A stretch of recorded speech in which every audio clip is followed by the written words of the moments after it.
दिल्ली की गर्मी और भागदौड़ भरी जिंदगी से अब राजीव को विदा लेना ही था। 5 साल के दिल्ली के कार्यकाल के बाद अब प्रमोशन के साथ उसका ट्रांसफर मध्य प्रदेश के एक जिले में जो हो गया था। हाँ, मीडिया में अपने काम की शुरुआत राजीव ने दिल्ली से ही की थी। काफी हद तक उसकी लाइफस्टाइल भी यही जैसी हो गई थी, पर दिल तो उसका भी सुकून भरे छोटे शहर की जिंदगी जीना ही पसंद करता था। कभी उसका बचपन जो स्नेह भरे शांत वातावरण में बीता था। राजीव एक बेबाक नौजवान था। उम्र कुछ 28 साल, ऊंची कद काठी और आत्मविश्वास से रोशन चेहरा। चेहरे पर कभी कभी आने वाली हंसी, पर होठों पर अक्सर तैर जाने वाली मुस्कुराहट का धनी राजीव। थोड़े बड़े बाल और नजरों पर चश्मा। एक ऐसा तेज आत्मविश्वास का एक ऐसा नूर कि एक बारगी देखने वाले की नजरें उसके व्यक्तित्व पर ठहर जाएं। आज शहर बदलकर नए शहर जाने के लिए अपने सामान का रखरखाव करते करते जब वो थक गया तो चल दिया अपनी किचन अपने लिए अपनी मनपसंद चाय बनाने। राजीव यूं तो ज्यादातर कॉफी पीना पसंद करता था, पर कड़क चाय पीने से मिलने वाले सुकून की भी अपनी दीवानगी उसके साथ चलती थी। इस शहर में आज उसका आखिरी दिन था।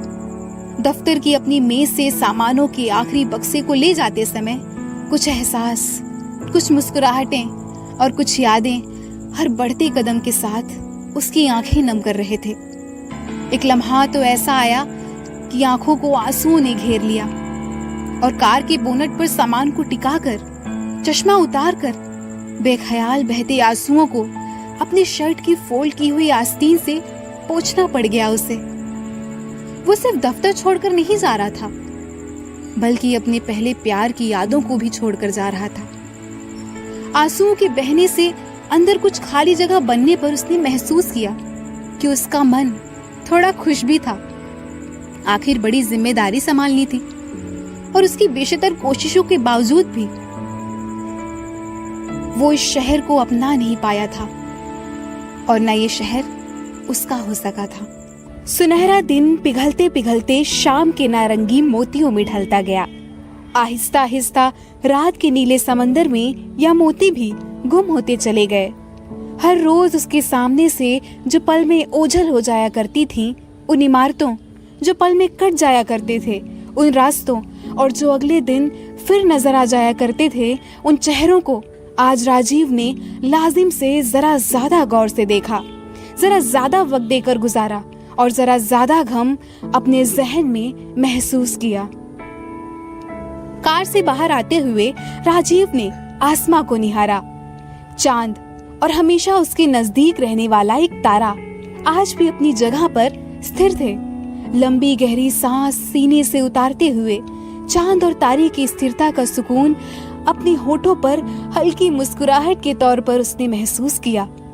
उसे ये पल अच्छा लगा। ये आलम, ये शाम, ये तन्हाई, ये विदाई उसे अच्छी लगी। कम से कम सबके बिसरने के बावजूद भी अपना खुद का साथ वो कितनी शिद्दत से निभा रहा था, इसका एहसास उसे अच्छा लगा।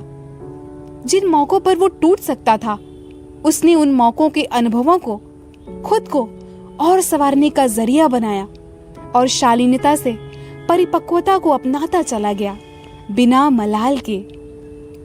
अब जाना था एक नए शहर, नया मुसाफिर बनकर। ट्रांसफर के बाद राजीव नई जगह, जो अन्य प्रदेश की राजधानी से सटा हुआ एक छोटा जिला था। राजीव वहां एक बार जाकर देख चुका था। शहर कैसा है, लोग कैसे हैं, यह ज्यादा तो एक बार में वो समझ नहीं पाया, पर रहना तो है ही, सो एक घर किराए पर लेना ही था। काफी ढूंढने के बाद एक घर राजीव को सही मिला था। घर बुआ जी का। शहर की पॉश एरिया में रहने वाली बुआ जी शिक्षा के क्षेत्र से रिटायर होने में कुछ समय था और स्कूल के बाद अब अपना ज्यादा समय वो एक एनजीओ को देती थी जो जनहित के लिए कार्य करता था।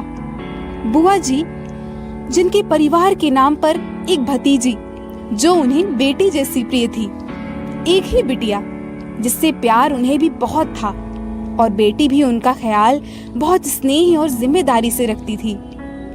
2 मंजिला मकान, नीचे बुआ जी का परिवार रहता था और ऊपर का एरिया उन्होंने राजीव को किराए पर दे दिया था। थोड़े थके, थोड़े मायूस और थोड़ी उम्मीद बांधे राजीव ने इत्मीनान से खिड़की के पास स्विंग चेयर पर बैठकर चाय पीने का लुत्फ उठाना शुरू कर दिया। बहती हवा, ढलते शाम के अंधेरे और तेज धड़कते दिल के साथ हर चुस्की उसकी कई उलझनों को शांत कर रहे थे और धीरे धीरे उसके मायूस चेहरे पर मुस्कुराहट फैलती जा रही थी।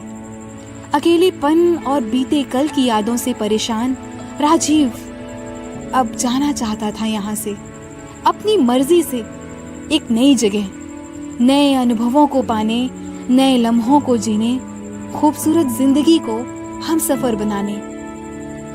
सरगम, सरगम, कहाँ हो? अभी तक तैयार नहीं हुई? जल्दी आओ नाश्ते पर बेटा, मैं तुम्हारा इंतजार कर रही हूँ। बुआ जी ने आवाज लगाई। बस आ रही हूँ बुई, सरगम ने कहा। सरगम बुआ जी की इकलौती भतीजी और उनकी प्यारी बिटिया।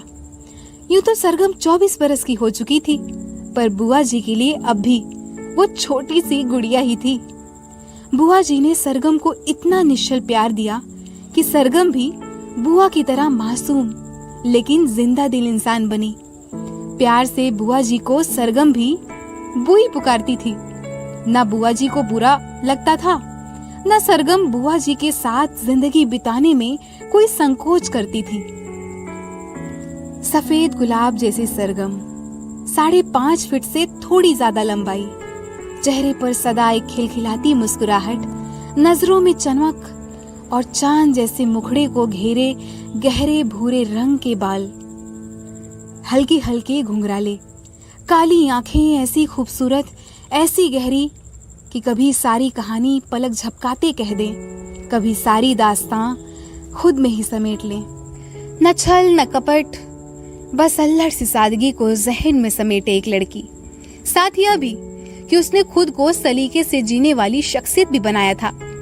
सरगम तन से खूबसूरत, मन से समझदार ऐसी शख्सियत थी जिसे समझे तो कोई कायल हो जाए, जो मुस्कुराकर जिसे एक बार भी देख ले वो उसकी रोशन मुस्कान का दीवाना हो जाए। कभी किसी के लिए एक साधारण सी लड़की तो किसी के लिए एक खूबसूरत रहस्य सरगम।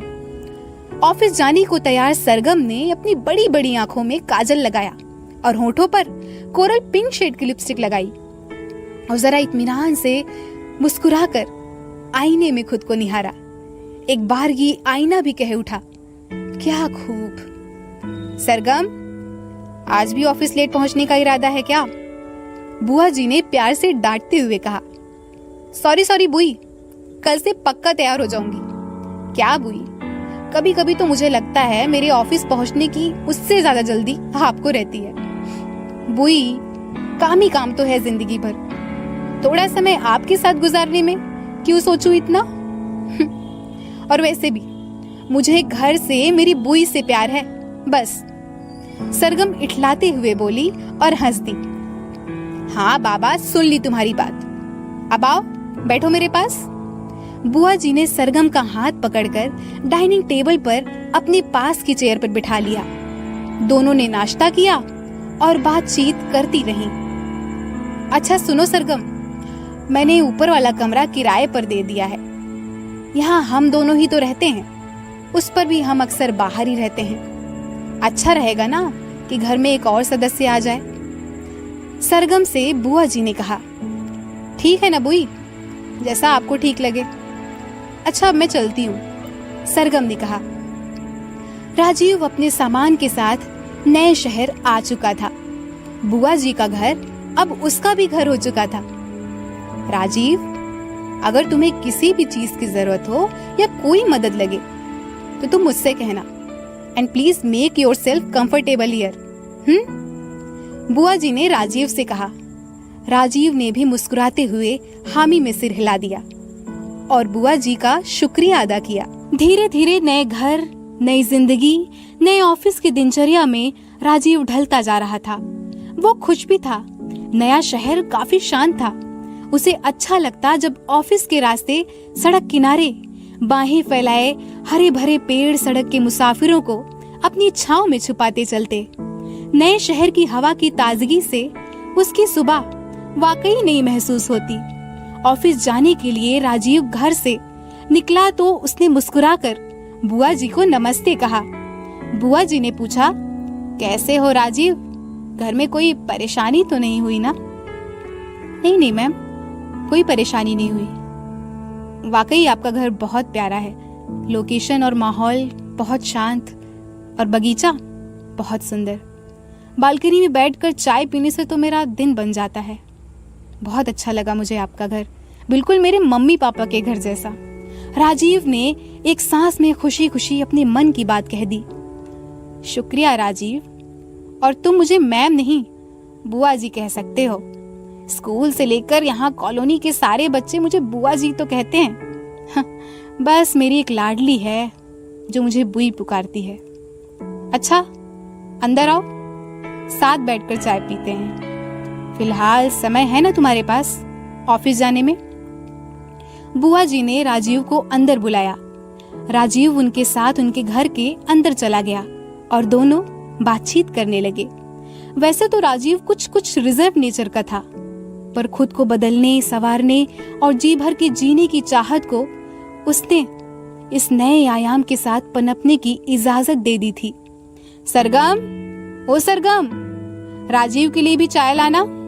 बुआ जी ने सरगम को आवाज लगाई। सरगम भी ऑफिस जाने के लिए तैयार हो रही थी। वह बुआ जी के पास आई तो देखा किराएदार घर का आया हुआ है। सरगम बोली, हाँ बुआ जी।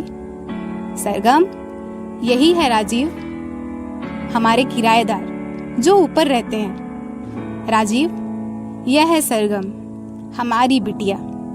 बुआ जी ने दोनों का परिचय कराया और दोनों ने हाथ मिलाकर एक दूसरे का अभिवादन किया।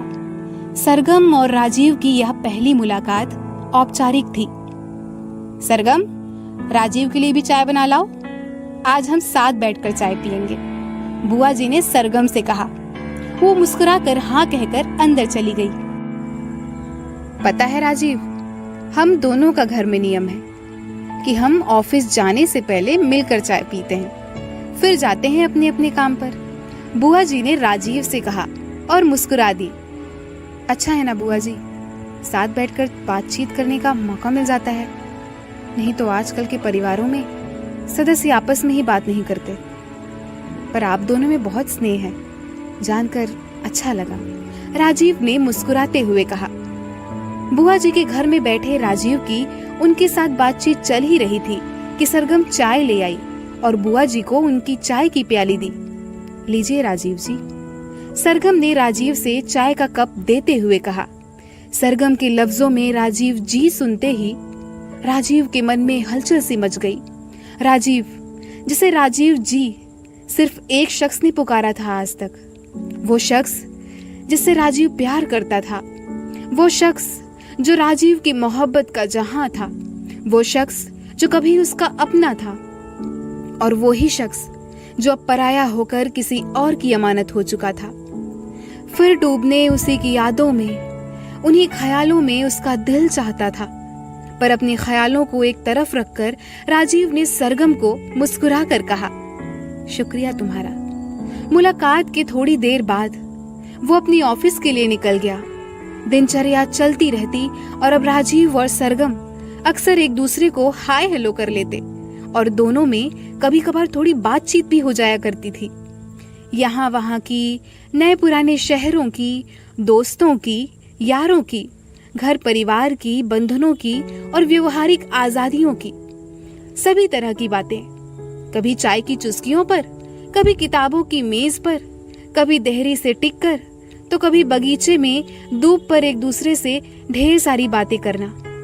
दोनों ही अब आपस में घुल मिल गए थे और अक्सर खुलकर सभी विषयों पर अपने विचार एक दूसरे से साझा करने लगे थे। एक दिन घर के गार्डन में धूप पर बैठे बैठे बातों के दौरान सरगम ने राजीव से पूछ लिया, राजीव जी, आपको कभी प्यार हुआ है?